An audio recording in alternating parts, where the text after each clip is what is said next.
Hey team, Katie here from Equestrian Movement, and we are doing week 6 of our connection series where we are covering consent and choice. So I just wanted to share with you a couple of examples of where we have incorporated choice into our training environment.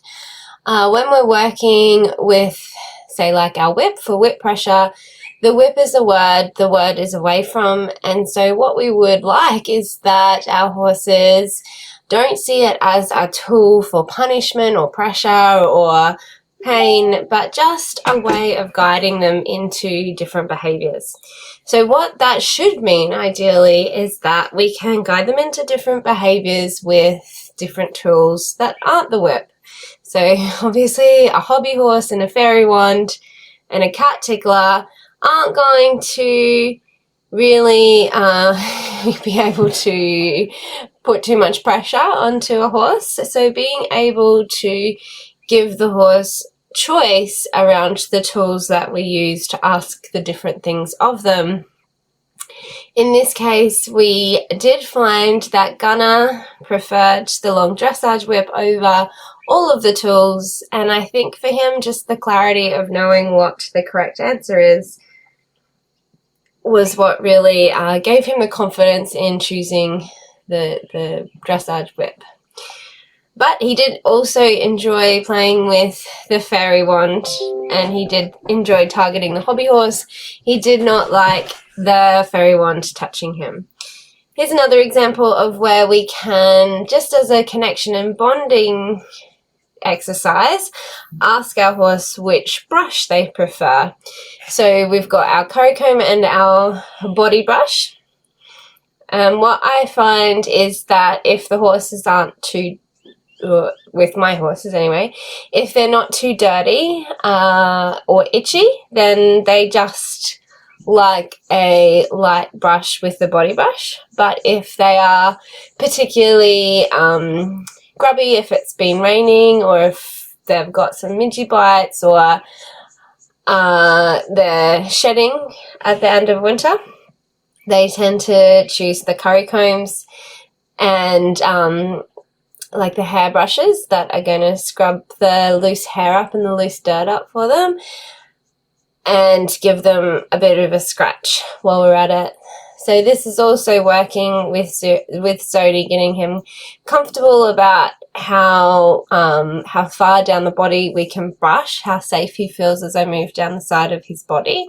So this is also another little exercise in consent when working with Sodi, asking for consent to touch him and move down his body and brush down his body. So we've got some of our other connection series exercises in play here with physical contact. We're working towards him softening and relaxing and relaxation cues, but not ready for that quite yet, which is why you can see the tension build and he fidgets away.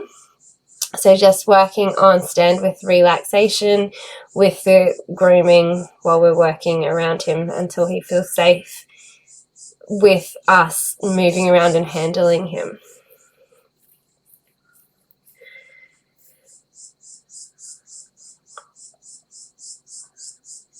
And then lastly, we did the same exercise with the donkey Sammy, with choosing or targeting our different little training, training tools.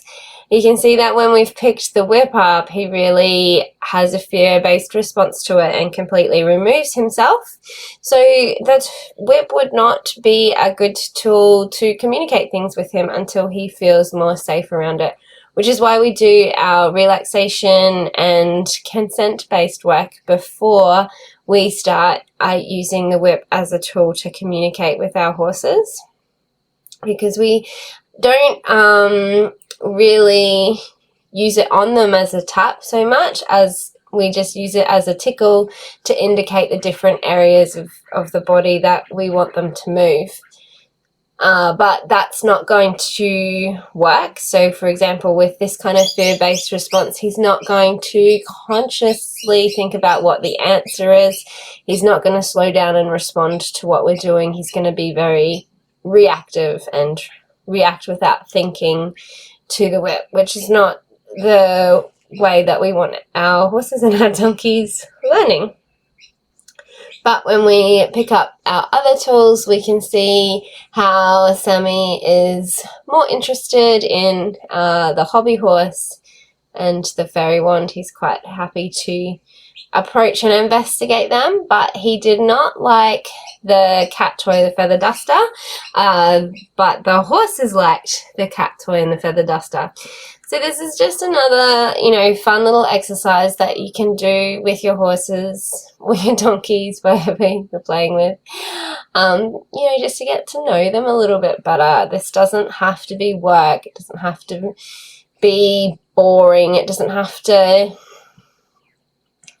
be just like drilling and performance and working. We can get so much of the journey is getting to know the unique personalities of the horses and whatnot that we're playing with. And so part of it is, what do they like? What don't they like? Why do they like it? Why don't they like it? So with our cat toy here, Sammy walks away from it the same way as he walked away from the whip, but he circled back and reapproached for the treat more willingly than he did with the whip. So just getting an understanding of what your horse likes, what they don't like, can help you create more willingness, and your horse feeling heard can really drive that relationship and that connection stronger. Hope you've been enjoying this connection series, and I'll see you in the next one.